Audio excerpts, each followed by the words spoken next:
Amables televidentes, la escritora Ofelia Berrido está de nuevo con nosotros aquí en su programa Página Abierta con el Arte, Página Abierta con la Cultura.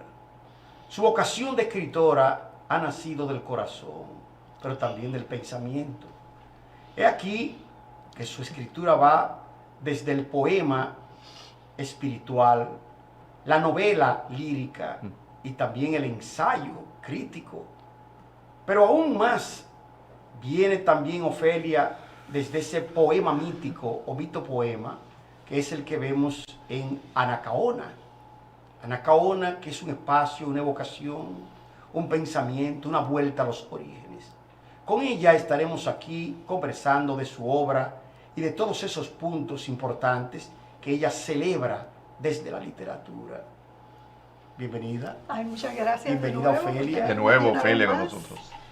De nuevo aquí con nosotros en este programa que En su espacio. es su espacio. Ay, muchas gracias. Claro. Y que tenemos realmente la alegría de que ella venga. Porque así podemos también estar el autor frente a la crítica y también el autor frente a su obra, ¿no? Porque desde eso se trata, en Página Abierta con el Arte. Ponemos a pensar aquí ante los amables televidentes qué es la obra, por qué ella escribe literatura, por qué ella siendo, por ejemplo, médico, profesional, es una mujer que es también profesora, académica, catedrática, en fin, hay una diversidad de oficios humanísticos que ella lo comparte con su público, porque ella tiene su público, pero también con ella misma, desde su espíritu y desde su acto de escribir. ¿Qué tú nos dices? Bueno, yo creo que lo más importante es tratar de encontrar qué es lo que a uno verdaderamente lo hace feliz. Y a mí lo que me hace feliz es escribir. Me hace muy feliz escribir. Yo me siento en mi elemento cuando yo estoy sentada frente a mi máquina escribiendo. No hay nada que yo pueda hacer fuera de ahí que me haga más feliz que estar en ese momento. Y en esa historia que yo esté contando en ese momento, sea lo que sea que yo esté escribiendo, me hace muy feliz. Me pregunto si se puede ser feliz con la literatura. ¿Qué diría, por ejemplo, Kafka, Dostoyevsky, ¿no? ¿Qué diría Kundera? ¿Qué diría Joyce frente a ese fenómeno? ¿Eran ellos felices? Realmente, cuando hablamos de la felicidad desde la literatura, me parece que es un fenómeno que tiene que ver con el hombre, el desierto y lo que es el mundo de hoy. No sé si a ustedes les parece esa afirmación pesimista o trágica, pero los grandes escritores se sintieron felices escribiendo obras trágicas, obras desgarradoras. Escribir un poema es un acto desgarrador, no es un baile cualquiera, porque de hecho, soñar el poema, hacerlo nacer ante el lector, eso es un parto. Pero fíjate que los ejemplos que tú has dado son ejemplos de personalidades problematizadas con respecto a la existencia. Kafka con todos los problemas que tuvo con su padre, con que nunca pudo ser lo que quería ser, que tuvo que dedicarse a escribir a pesar de su padre y de los inconvenientes que tenía. Proust, que no mencionaste, pero es otro. No, pero Virginia Woolf. Virginia Woolf. Alfonsine Storni, O sea, Rubén Darío, porque estamos hablando de que los grandes modelos han sido modelos de tragedia. mira Dostoyevsky, preso tantos años, después alcoholizado, después no sé qué. Epiléptico. El mismo Tolstoy con esa Ana Karenina y La Guerra y la Paz. Estamos hablando de que realmente a mí me alegra que alguien diga, como tú, que tú eres feliz haciendo literatura. Pero hay que ver una cosa, ¿acaso ellos escribían porque su vida era tan tormentosa que la literatura se convertía en un espacio donde solo ahí ellos podían ser felices? No sabemos. Es ahí una pregunta que merece no solamente un programa, un congreso, por supuesto, de psicología de la literatura. Sí. ¿Tú ves? O sea, literatura literatura y felicidad, pero no como libro de autoayuda, nada de eso. No, porque yo entiendo lo que quiere decir. Sí, no para esa literatura. O sea, ella se siente light, feliz por producir una obra. No es que lo que ella produzca tenga que ser algo nada más que alegría y felicidad, pero además se puede escribir sobre la felicidad Sí, claro. y claro. ser feliz. De hecho, sí. O sea, no es incongruente que sea. Ofelia, hace un ratito dijiste, yo escribo porque, yo hago literatura, escribo porque escribir es lo que me hace feliz. Soy feliz cuando escribo.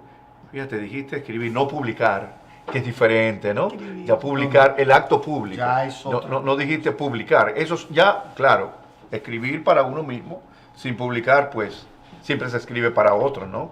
Siempre se escribe para la sociedad y para el mundo. Publicar sería la otra cosa también, esa segunda parte de ese proyecto. Pero sin duda que hay, en la escritura hay goce y hay dolor, hay ambas cosas, ¿no? Hay angustia y hay placer, el placer del texto, como diría Podría Juan Barth. partes. Claro, y yo pienso que sí, que los grandes escritores precisamente han sido felices. La felicidad es un momento, no es un estado permanente, ¿no? Como se cree. Como se cree, no podemos aspirar a... Estaba viendo en estos días una entrevista con Gil Lipovetsky y le preguntaban en BBVA, en España, traducido, los estudiantes, un estudiante le preguntaba en un foro que para él cuál es la diferencia entre la felicidad y el bienestar, ¿no? Y él diferenciaba entre las cosas. Claro. Y decía, la felicidad es un momento, instante eterno, pero no puede seguir, no puede ser. No. Nosotros queremos una felicidad permanente, sería un Sí. estado de aburrimiento total de hastío, ¿no? Pero mira ¿Sabes? lo que decía Aristóteles. Aristóteles decía que el fin del hombre es llegar a ser feliz. Ujú.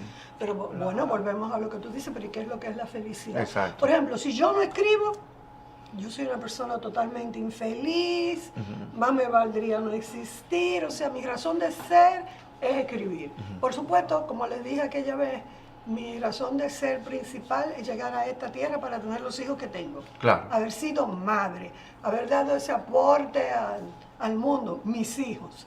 Entonces, después de eso... Digo, desde el punto de vista biológico, ¿no? Desde el punto de vista O existencial. existencial, Sí, claro. o sea, pues, ser madre por continuar la raza humana. Sí. ¿Entiendes? O sea, Sí, ser sí. raza por haber dado ese aporte. No quiere decir que el que no pueda tener hijos tiene problemas, no, es eso. No, claro. Pero en el caso mío, que me gusta la maternidad, Ujú, ujú. pues lo veo como algo muy, muy importante en mi vida. Poder seguir siendo madre de los nietos también. Sí, también. Que esa es otra Sí. etapa maravillosa. Entonces, pero yo, el otro día me decía Abelino Stanley, él quería que yo le recomendara una novela de las mías y tal. Y él me dijo, porque tú escribes cosas muy trágicas. Sí. Aprovecha. Pero que la literatura es una mediación, Sí, claro. claro, está. claro, claro. Me dice, no, porque Ya. la primera novela murió que sé yo ni quién, y ahora en esta otra, la muerte no sé qué, y la poesía tuya habla mucho de la muerte. Bueno, porque la muerte es parte de la vida. Sí, claro. Esa otra Nacer cara, y ¿no? morir son portales de una misma... Claro. Además de un mismo que asunto. son causalidades diferentes, porque hay que verlo con el ojo filosófico. La muerte Pero- es una causalidad Pero, y la vida es otra causalidad. No es que la muerte es un efecto, no, es una causalidad.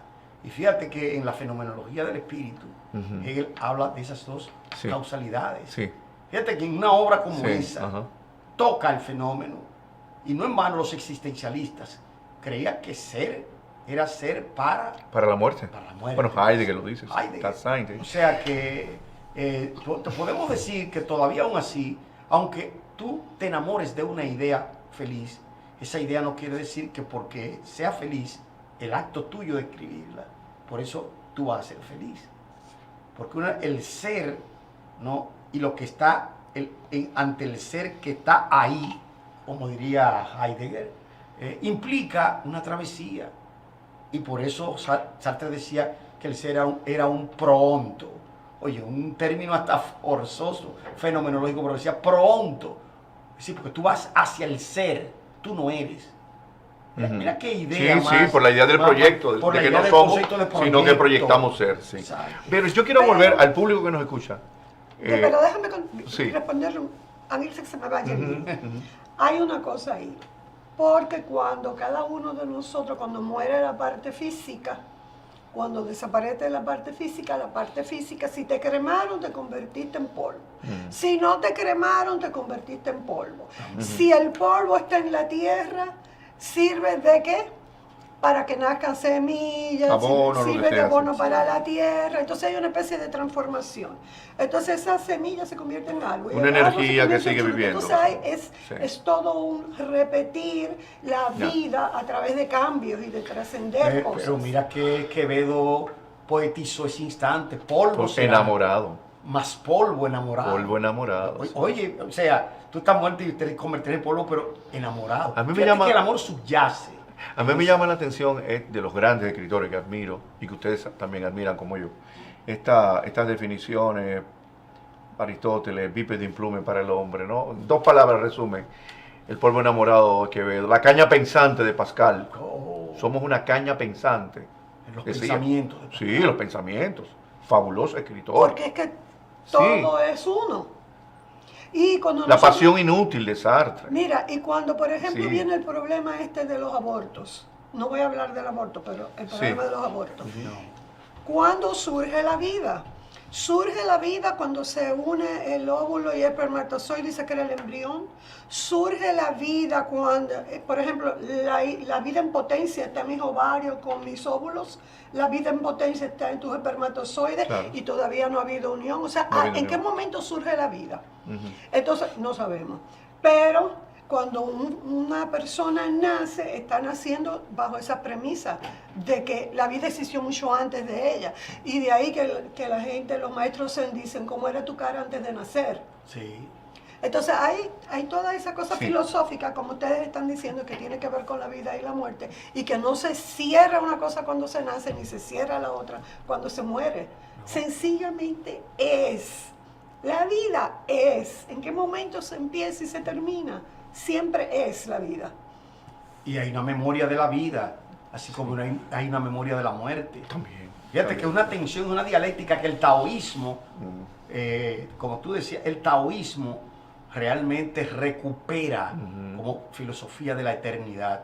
O sea, la línea del ente es la línea de la perfección, el Tao. Y el budismo zen también, ¿eh? Como citaste, el budismo zen. Pero claro, En esa- sí. claro, porque por eso Jung habla del budismo zen y psicoanálisis. Ujú, Porque ujú. ¿qué pasa? Ese imago se va transformando hasta convertirse en acto y el acto ya es la forma del sujeto.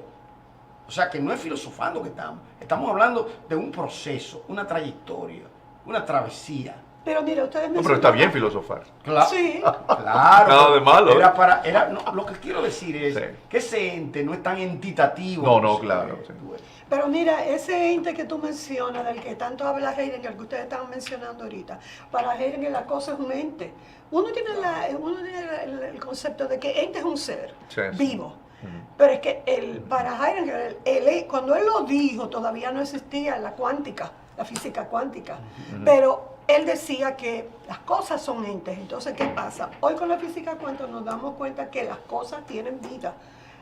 Que las cosas están en movimiento. Entonces, que ahora lo que Sí, decía como Heidegger, moléculas. lo que milenariamente ha dicho, por ejemplo, Oriente, es que el ser es el todo. Que hay una unidad donde está todo. Y que Ujú. cuando nosotros, que lo demuestra la física cuántica ahora, que cuando estamos viendo este celular, Ujú. dentro de sí ese celular tiene electrones y protones en movimiento y que tiene vida y que esa vida no lo estamos viendo pero se interconecta con el cuerpo de nosotros. Ahora mismo yo y ese celular estamos interconectados y nos estamos comunicando desde el punto de vista de fotones y cosas de ese tipo que están en interconexión. Porque son poblaciones. Porque son poblaciones. Poblaciones. Y ese músico y físico cuántico llamado Heisenberg, porque era un músico, veía precisamente eso en tiempos en que Heidegger escribió El ser y el tiempo. Ujú. Porque estamos hablando de la Sí. segunda de época. principios de siglo. y principios de siglo. Y 1927 por ahí. 27, Sí. Simon No, Simon sí, Zeit. Zeitung Zeit, Exacto, fue en 1927, ese- sí. pero que Heisenberg escribía también los principios. Por ejemplo, esos diálogos sobre el átomo que él escribió, que el Abad lo publicó en español. Yo recuerdo que a mí me admiraba eso porque yo creía que era realmente un diálogo entre físicos. No, eran cientistas. Incluso ese Heisenberg que está ahí, no solamente que creía en el cuantor, sino en la calidad del cuantor. Ujú. Fíjate, lo cuántico también abarca lo fragmentario y cada fragmento es un ente, que, o sea, reproducido del modelo. Y aparte de eso, se convierte en una potencia y acto que ya vimos en Aristóteles. Pero ese quantum como fuerza, como podría estar en Nietzsche. Nietzsche lo cita, la voluntad de poder Ah, es un quantum de la fuerza. la voluntad de es un poder. quantum de quantum, así mismo dice. Quantum. De fuerza, de poder. O sea, Claro. ya está la filosofía de la segunda mitad del siglo XIX y principio, sí. Claro. Sí, finales. La filosofía moderna, ¿no? Porque Hay toda la relación íntima, estrecha entre filosofía y ciencia, ¿no? Que en esta Y reflexión. lo que pasa es que muchos de esos filósofos y muchos de los religiosos viajaron a Oriente, tuvieron en Oriente, vivieron en Oriente, bebieron de la filosofía y las religiones orientales que tienen todos estos conocimientos que en Occidente se convierten en filosofía. En filosofía, Porque exacto. fueron a buscar. Fueron a buscar. Y fueron a buscar cosas que aquí no encontraban. Señores, sobre esta y otras cosas más vamos a seguir hablando en nuestro próximo segmento. Amables televidentes, estamos en su programa Página Abierta con el Arte, Página Abierta con la Cultura. Y usted puede ver esta entrevista con Ofelia Berrido, poeta, escritora, académica, ensayista, en las redes sociales, porque allí estamos en YouTube, Facebook y Twitter con el contenido de lo mejor del arte y la cultura dominicanos y caribeños en contexto y en movimiento. Su cita semanal, Página Abierta con el Arte y la Cultura. Oh Anacaona, tu herencia es joya sagrada, caña dulce, flor del cafetal y lucha. Es el cultivo de la verdad, el gran tesoro escondido, la libertad. Oye el llanto y las plegarias del peñasco oculto en el bosque. Ya no se escuchan poemas, el eco de la memoria ancestral se ha convertido en silencio, voces amordazadas por el tiempo. Profanaron la inocencia bajo la luz de los diamantes del sur, sobre las hojas escarlatas y el rugir del cuerpo quebrantado del jaragua. No hubo lágrimas, solo el grito callado manado de la barbarie que violentó el alma taína y su fuerza. Desde aquel miserable día, desde aquella noche vil, andan de un lado para otro, fracturando la existencia. Escapan resueltos los años y los siglos, y el terrible mal atrapa una y otra vez la caribeña piel. Se conoce el principio, se oculta bajo los propósitos descarriados. Pájaros de metal se posan sobre altos nidos de concreto. De su vientre preñado de vanidad emergen peregrinos que danzando ignoran la muerte. ¿Quién puede calmarlos? ¿Quién puede templar el metal de tan agria espada? Dragón, león, garras de águila de otros tiempos. ¿Quién puede serenar esas crueles pasiones y deseos? Es una inclemencia dura de resistir. Se han enamorado de Quisqueya, isla de luminosos montes, oro, azúcar, cacao y ámbar. No hay maldad ni violencia en este cielo inmenso, disco circular, bóveda que arropa las cuevas y los pozos. Sol, sequía, noche, humedad de los tiempos. Ya no hay formas, no hay límites, solo la voz que trepa a las alturas del silencio. Asentamiento que se fragmenta en el centro mínimo, en el centro mismo del universo. Se desploma el cielo escondido, se desploma el cielo encendido sobre los inocentes, cae el sueño de la ilusión desde las cúspides del ego infecundo. Yucahu encamina a los perecidos a Coaibay, morada de los eternos goces. Los héroes y mitos, todo quedó atrás. El agua dulce de los ríos se ha consumido. Ya no vayan los pies desnudos, ni sus cascadas acarician las espaldas de los niños. Este mundo anónimo, árido y frío, de figuras y corazones de bronce, impulsan visiones que de nada sirven en el gran vacío, pero en la oscuridad cerrada de la noche, la luz de las estrellas alienta el alma, el huevo germinal estalla, el ave cae, la cima de la montaña observa, la sinfonía se hace eterna en el centro de las cuatro esquinas del universo, la sinfonía se hace eterna, la tierra de la modernidad terminal, fraguada de dolor, lanza polvaredas negras y densas, presencia del tiempo aquel cuando aún no había llovido, no había océanos ni árboles ni vida sobre la tierra, edad del caos que ocultó las fuerzas generadoras del universo. Anacaona, madre de las aguas, Dioses de los vientos aplaquen sus furias, noche y día, muerte y vida mantengan su armonía. Reanima en mí el alma taína que aviva la tierra, para penetrar realidades profundas, develar los misterios de la tierra con una azada llena de vida.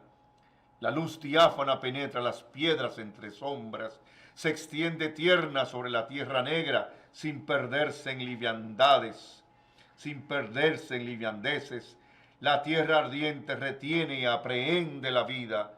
El agua que fluye la penetra y la preña. He ahí lo que se llama un mito poema. Fíjate que no es porque el origen esté presente en el momento del nombre, sino que el mitopoema no solamente que habla del objeto, habla de lo que el objeto transmite. Se convierte en un universo, en un topos poien, o sea, un universo, un espacio, un lugar de la poiesis, de la creación. Contrario a otro que podría decirse que eso sería un epos. No, el epos surge de ahí, de ese poien creador, que incluso facilita el hecho de que hable del objeto del poema y del poema mismo, tal y como tú incluso lo has interpretado. Lo que quiero decir que un poema también es una suma de vocalidades. Las influencias, los ritmos, los tonos internos y externos, la visión, lo que se transmite a través del ritmo, todo eso va constituyendo una suma de ritmemas. Y por eso es que ese es un poema redondo. Cualquiera diría, de manera cómoda, no porque sea mentira o verdad, que es un poema épico. No, es un poema epicolírico dramático. Es un poema que abarca todos esos elementos porque es un poema que se lee y se dice al mismo tiempo. Hay poemas que se leen pero no se dicen. Pero este se lee y se dice.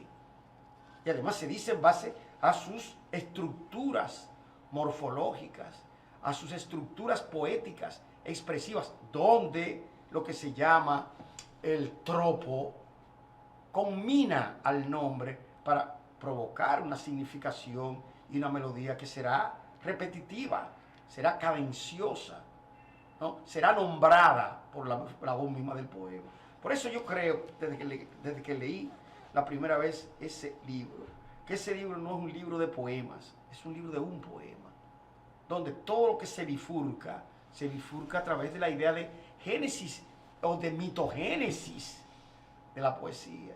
Y tú lo estás leyendo tal y como ella lo hubiera escrito. Interpretaste ese ritmo. No que lo declamaste, no, lo claro. leíste para que se vaya viendo realmente sus tonos, sus ritmos, sus intensidades. O sea, ese ritmo está en una lectura, ¿cómo se dice? En la lectura Sí, silente, en la lectura sin la voz. No, dicho, en la lectura normal. No, dicho, al contrario. No en voz alta. Es un poema en voz alta, sí, en voz alta, y meditado. Sí, también. Porque se dice, está escrito para que se diga, no nada más para que se lea. Sí. Porque si está escrito para que se lea y no se interprete, bueno, pues es un poema, pero se lee en silencio. Pero es que ese poema no puede estar en silencio. No. Por lo que evoca, por el objeto, claro. Pero además por el tono, el timbre, la intensidad misma del poema. Sí, muy bien, Odalín Saporte. Ofelia, una pregunta. Esta evocación de mitopoética, lírica, de la figura histórica de Anacaona, prototípica, va más allá de la vocación nostálgica, ¿cierto? Tú quieres, como Odalí diría, presentificarlo, o sea, traerla al mundo de hoy, al día, claro. Como si viviera hoy con nosotros, ¿no? No es solamente Anacaona. Claro, porque lo que pasó en la época de Anacaona sigue pasando hoy. Exacto. Entonces, yo le solicito a Anacaona, le pido desesperadamente a Anacaona que tenga una asada. Tengo los mismos instrumentos que ella tenía como mujer, pero no los sé utilizar, no sé. Y le pido a ella que me ayude a poder darle vida a esa asada, a poder, para coger la palabra que decía Odalisco, accionar. Porque nosotros somos muy teóricos, hablamos mucho, escribimos mucho, pero a la hora de accionar no actuamos. Entonces yo le solicito a ella y conmigo a las otras mujeres y ser humano en Sí, general, exacto, sí. que tenemos que actuar, que no podemos dejar que sigan pasando Ya. las mismas cosas, una vez tras otra, y no pasa nada, siguen pasando de igual manera. Entonces, en esa época, el poder aplastó a la raza taína, poder lo aplastó. Hoy, Y a la mujer taína y también, a la mujer concreto. taína, El pero- etnos. El etnos. pero El etnos, Claro, etnos. a la etnia, sí. Sí, porque se mataron niños, mujeres, hombres, pero hoy se sigue matando. Sí, Entonces yo digo, bueno, vamos a hacer algo, vamos a dejarnos tocar por lo menos y vamos a accionar en consecuencia, pero a través de una petición al espíritu taíno, al espíritu de Anacaona, que venga y nos impulse, que venga y nos ayude. invocación, sí. Es una especie invocación de poética, sí, una ajá, invocación de poética. desesperación, ven, ayúdanos. Sí, pero Entonces- hay algo que, perdón, quisiera decir. Dice que Anacaona, como víctima, fue víctima de un simulacro. Porque Sí, no era eso. sí, claro. Era una fiesta donde se tomó, ya. óyeme, como pretexto eso, para perpetrar un crimen a ese etnos, pues a esa indiada, a esos indios que fueron hasta ingenuos, porque ¿quién iba a creer que le iban a tender una trampa como esa?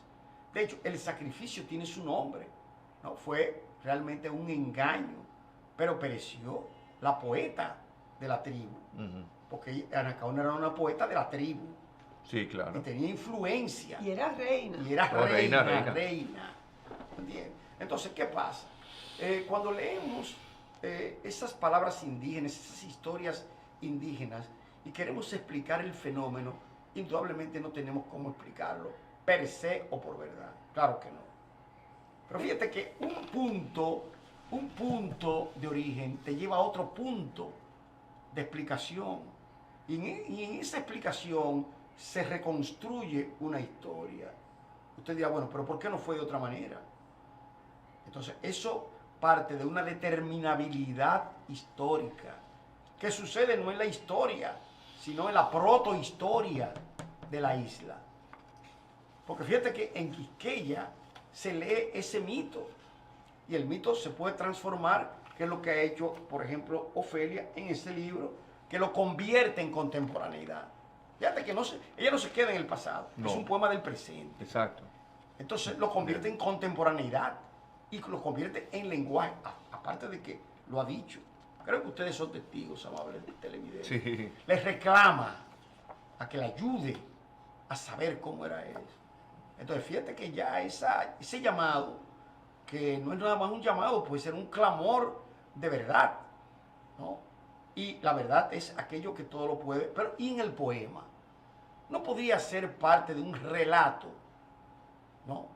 Etnopoético como tal, que la palabra poética allí lleve a los orígenes propios de lo que se llama el relato que ella ha inventado y que ella ha materializado con ese libro. Le llamas madre de las aguas, Anacaona, madre de las aguas. Tu herencia es joya sagrada. Mira, Olla sagrada, ¿qué quiere decir? Y ni lo tempore. Sí. O sea, que está en el tiempo de los orígenes. mira, yo quería, porque tú lo mencionaste en el programa pasado, y yo me quedé con eso que tú dijiste, que hay una cuestión. No tenemos, tenemos al padre Ramón Pané que escribió, que estuvo Fray la aquí, relación. que vivió, Sí. él fue testigo. Peter Bartolomé, que no fue testigo, que cuando se estaban sucediendo las cosas aquí, él era un niño. Entonces, Pero no ni fue Pané testigo, tampoco. Pero Pané era un escribió. curalego que realmente tomó aquella simbología para explicar unas antigüedades de los indios, porque recuerda, antigüedad, cosas de la vida cotidiana, sus elementos de idolatría, todo ese tipo de Sí. cosas. Pero, por ejemplo, lo de Anacaona, eso no lo narró. Pero no, ya él la menciona. Sí, pero no lo narró ya como la historia. Pero habría que ver que todos los que dijeron algo de ella, lo que mencionaron, es una frase como que se repite una y otra vez. Ay, que ella era muy prudente, que ella era muy Sí, hermosa. pero eso no se Y escribió. Y hay O una sea, frasecita que sí. dice, que ella tenía como una personalidad de hombre porque era muy valiente. Sí. Y eso lo dicen todos. Sí, no, en eso la valentía de esa poeta era realmente, yo creo que es un lugar en la que la historiografía se ha acercado, la historiografía indigenista. Pero aunque hay ¿cómo? muchos que dicen, que ponen en duda todo eso, por el problema de la documentación. Pero ¿por qué era India de raza cautiva? Sí. Porque mira, te pongo lo de la Como la salsa. Anacaona, India de De raza raza cautiva. cautiva. Sí, la salsa. Sí, claro, la salsa. De- Cautiva, ¿qué muy quiere decir? bonita, Presa. Presa, Y además sí, que claro. luchó por reivindicar. Pero mira, yo sé, y, Sí. y estoy frente a Odalí, que tiene mucho de historiador y es considerado como tal y todo, y nosotras dos quizás no, No, nosotros dos claro, no. no. Pero Claro. ahora te digo yo, si bien la historia necesita pruebas, también yo te pregunto, y eso es una pregunta que yo te hago. Número uno, te voy a decir varias cositas que tú me dices. ¿Qué podríamos deducir de ahí? Aunque la historia no está por ningún sitio avalada por deducciones, pero fíjate. El hermano de ella era el jefe del cacicazgo más grande. Su marido era el jefe del otro cacicazgo más grande. Su sobrino era jefe de uno de los cacicazgos más poderosos. Y ella dirigía un cacicazgo. Entonces, yo puedo ver como que Anacaona era una mujer cualquiera. No era una mujer cualquiera. Pero que tú dices- Entonces, cuando va Caonabo y Huechío y hacen la incursión que hacen en el Fuerte de la Navidad, Anacaona no estaba enterada, Anacaona no sabía nada. ¿Qué participación tuvo Anacaona? O sea, es que hay cosas que tú dices, ok, no están escritas. Pero la lógica te dice que no puede ser que una mujer con tanto poder, porque un sobrino, un marido, un esposo y ella misma, Y ella la isla era de ella. era reivindicadora, claro que sí. Entonces tú, Era reivindicaba sus raíces. ahora sus yo te orígenes. pregunto, Nicolás ¿Y de eso Obando qué no se escribió llamaba? nada. Nicolás de Obando no escribió nada. Yo he buscado mucho y no he encontrado nada. Bueno. Él no escribió, porque él era un militar y los militares del rango de él no escribían lo que hacían en los diferentes países donde Sus iban. relatores. Sí, relatores. Sobre cronistas, eso sí. y otras cosas vamos a seguir hablando en nuestro próximo segmento. Amables televidentes, estamos en su programa Página Abierta con el Arte, Página Abierta con la Cultura. Y recuerde que usted puede ver esta entrevista con Ofelia Berrido, escritora, poeta, académica, a través de las redes sociales, porque allí estamos en YouTube, Facebook y Twitter con el contenido de lo mejor del arte y la cultura dominicanos en contexto y en movimiento. Un poco de frío hace hoy en la ciudad, un poco de lluvia, así que estamos un poco invernales. Página Abierta con el arte y la cultura, su cita semanal. En las profundidades la semilla crece y se eleva, asciende desde el fondo oscuro hacia la extensión celeste y alimenta el fruto que hospeda. Abajo la madera crece sin prisa, lentamente, ascenso sobre la hondura, edificando eternidades, saldando la deuda de los tiempos, asciende sin impedimentos hacia el vacío, donde viven los sabios de la alta cumbre. Y así, como la madera constante y serena, se eleva el alma de esta tierra, tu tierra y la mía. Nuestra tierra viva acoge receptiva dentro de sí la simiente de la existencia, bajo el suave viento del sur que dispersa las nubes y permite al principio luminoso consumir segundas intenciones. Hoy, lo vital es como entonces, danza del follaje y canto, viento, aliento, soplo incesante de vida que penetra, acción tranquila y persistente en el tiempo. De la misma montaña, día y noche, blando y duro, luminoso y oscuro, movimiento y quietud, signos firmes y blandos de una vida, de una tierra, de una existencia infinita. Anacaona, cobija en tu regazo a tu dulce pueblo, mantén el higüero lleno, y cuando el murmullo de los ama traiga recuerdos, ya no hay formas, no hay límites, solo la voz que trepa las alturas del silencio. Fíjate que entre la palabra y el silencio, ¿qué ocurre? Cuando Ofelia dice, por ejemplo, que la historia, que si Obando, que si realmente él dio la orden, lo planificó y todo eso, esos son realmente deducciones, De hecho, nadie puede saber cómo fue eso, pero fue planeado. Fue un acto destructivo. Y destructivo no de una sola mujer, sino de una cultura. Porque lo importante es que lo que destruye el español, no desde una perspectiva militarizante, abusiva, es no al sujeto, no al indio cualquiera, sino a sus líderes. ¿Sabe por qué? Porque los líderes, y más si era una mujer, quiere decir que enfrentaba, tenía cuerpo de atlético, tal como lo reproduce la plástica. Pero de hecho era una mujer valiente que peleaba, que enfrentaba. Y no fue a ella solamente, recuérdate que fue a toda la tribu, o sea, poco quedó de ahí. Una que otra huella, alguien que huyó, lo que sea, pero eso realmente no da lugar a la historia. Da lugar al relato, pero no a la historia, que son cosas diferentes. Entonces, ¿qué pasa allí? El acto es lo que importa. Eso que si la ahorcó, o fue que la pasó con lanza o lo que sea, todavía alguien por molestar puede decir, bueno, ¿y qué prueba tú tienes de que la ahorcó? Lo que dijo quién, las casas. Un historiógrafo o un cronista de India o un relator de Indias podría ser, pero estaba el presente. O sea, todavía cabe la especulación, pero para mí lo que el poema trata y lo que representó esa persona es una fundación. Y al mismo tiempo que es una fundación, es una huella, es un signo que, como dice bien el poema, realmente desacraliza o sacraliza una idea. Pero hay un cuerpo, y el cuerpo que hay es un cuerpo cultural, porque ninguno de nosotros sabemos, ni los lectores van a saber quién era ella, a menos que no diga alguien, india de raza cautiva, o mujer valiente, o luchadora, todos los epítetos los podemos poner, pero no conocimos. Incluso hay obras de teatro, Anacaona, hay danzas sobre Anacaona, hay pintura sobre Anacaona, pero ese es el recordar, lo que se llama el reflejo. Ahora bien, fuera del reflejo, creemos que la historia podría explicar el caso Anacaona mejor que la poesía. No creo. Hago esa pregunta. Bueno, está en el mito, pero lo que estoy diciendo, está en el origen, donde tú no puedes probar nada, pero ocurre. Y ocurre como fenómeno y al mismo tiempo como tiempo de la creación, del origen. ¿Por qué situada ahí? Como muchas, seguro, cuando tú dices la Malinche en México, ¿no? Claro. Guacanagaritz aquí, todo ese tipo de, y en Perú más todavía, Claro. ¿no?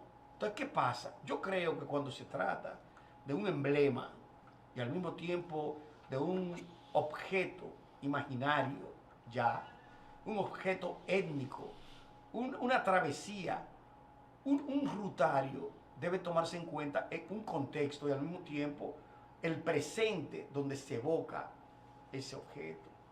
Y por eso yo creo que es bien válido que, así como se ha hecho poemas y se han hecho obras sobre Vaganiona, por ejemplo, se ha hecho sobre Anacaona, se ha hecho realmente mucho poema, y podemos ver ese libro, Indigenismos, de Emilio Tejera, ¿no? Y las mismas palabras de don Emiliano Tejera, que argumenta, habla, pero yo diría A propósito, Dalí, disculpa que te interrumpa. A propósito de tu libro que comentas, su libro reciente sobre Pedro Enrique Ureña, dice, algunos tienen a Emiliano Tejera por anticuado. No, él no era anticuado, él era antiguo.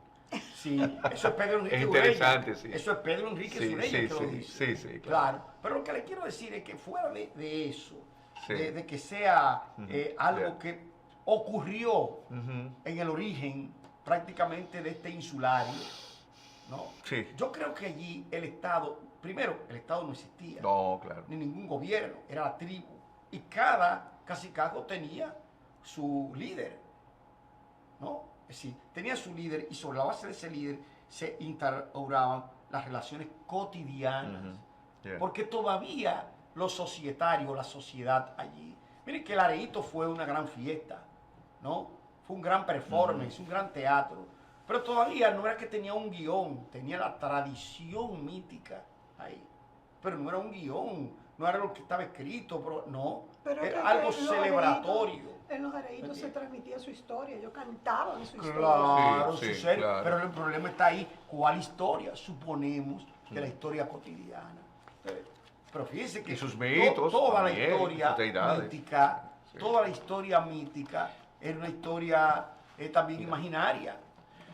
Odalís, yo quería un poco apelar a lo anecdótico. Aquí podemos ver ¿cómo se llama? El ceremonial, donde está el trono de Anacaona, le llaman el Corral de los Indios, le llaman plaza ceremonial, ¿verdad? Sí, plaza ceremonial. Mira, yo recuerdo mi visita última a San Juan de la Maguana en febrero, a principios de febrero pasado, con el profesor Alex Terrero, amigo, colega, me lleva al corral y vemos el lugar, ¿no?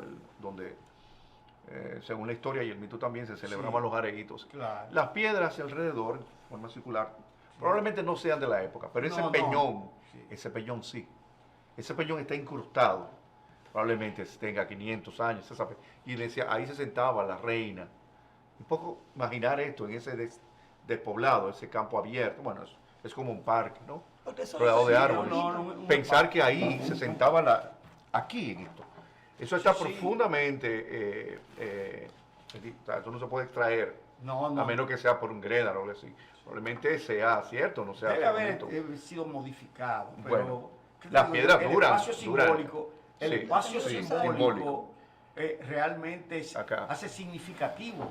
Sí, Y sobre, No, sobre es- ese espacio hay muchas fotografías. sí. Probablemente sea la piedra de entonces, podría ser. Mira, hablando, Dalí, de Uno se vuelta. imagina a ella sentada y recitando poemas y bailando y dirigiendo. Sí, ¿Ah? Sí, porque porque hay que pasa- ver si en la geografía insular de entonces eso equivale. Equivale, sí. Pues, porque no, como no había un trazado, no había nada escrito que era allí, pudo ser ahí, pero pudo ser en otro lado. En otro lugar, Pero sí. en el lugar de ellos. Ya, claro. Mira, pero de vuelta como al tema que tú estabas tratando. Hay un asunto que fue la pregunta que yo te hice cuando nos fuimos del aire, que si Nicolás de Obando como militar no dejó nada escrito, porque tradicionalmente los militares cuentan sus hazañas en los diferentes países que van. O se las relata a alguien. Sí, O se le relatores, relata cronistas. a alguien para que le escriba, pero él era un comendador, él era una persona Claro, muy el versada. comendador. y Él lo no era hizo con cualquiera, orden. porque él no era cualquiera, pero cuando él lo eligieron para venir a estos países y a otros países más por sus condiciones Oh, sí, personales, su- políticas, Claro, de su progenie. Su además, progenie. su progenie, pero además por su capacidad de gobernar y de dirigir, Claro. que no la tenía Colón, que lo que era un navegante. Sí, claro. Exacto. Pero hay una cosa. Cuando nosotros vemos la leyenda negra, que sí, ni qué, y después entonces, bueno, eso hay que erradicarlo. Entonces ahora la historia se cuenta como que todos nuestros indios murieron por enfermedades y por... No, nuestros indios no murieron nada por enfermedades, nuestros indios fueron maltratados. Maltratado. Y No, el y había pan- enfermedades porque siempre se ha muerto por No, enfermedades. Sí, claro. Ofelia, no, esa Pero- era la historia que nos contaron en Lo que nos bachillerato. contaron a Después vino la nosotros. revisión con las reivindicaciones, no, y claro, y España y toda la intelectualidad hispánica, hispanófila, se puso a la defensiva. Inventó lo de la leyenda negra, pero claro que hubo crímenes. Hay un libro claro que hubo exterminio, Dalí. Hay un libro de Sven Todorov, 1492, Sí, que cuenta. que habla de estos Claro. millones, el exterminio, La conquista uno de los del mayores otro. exterminios de la historia. La conquista del otro. Sí, de 25 a 50 millones de personas, no en se sabe. en todas las La conquista de América, entonces, y ahora quieren con el revisionismo, que no fue así, que la evangelización, y Aznar dice, yo no voy a pedir perdón, Porque yo no voy a siempre pedir el disculpas. último, el que El gana político, siempre ¿no? cuenta la historia. Bueno, pero Dalí, pero- tú me prestaste un libro maravilloso una vez, que era de la conquista de México, que Ah, habla de cosas similares a las que pasaron aquí. Sí. ¿Cómo se llamaba ese la libro? historia de la verdadera conquista de la Nueva España. Sí. Maravilloso el libro que me prestaste. Pero de que el exterminio, y bueno, sí, por muchas razones también, enfermedades, pero también el trabajo opresivo, la opresión de los... Pero vamos a decir Trabajo la verdad forzado. antes de terminar. Todos los países, la misma España fue colonizada, fue invadida por los godos, por los maometanos, Sí, por, todo. por los, Celta y todo, sí. por los fenicios, por, Claro, Los romanos, sí. Era el puerto donde la gente iba a buscar y a vender y a todo eso. Señores, ya nos están diciendo que por favor, que se nos acabó el tiempo, que damos la gracia a Ofelia, por venir aquí a nuestro programa Página Abierta con el Arte, Página Abierta con la Cultura. Y a ustedes que nos han escuchado esta vez, nos despedimos y volvemos en una edición más de su programa Página Abierta con el Arte, Página Abierta con la Cultura.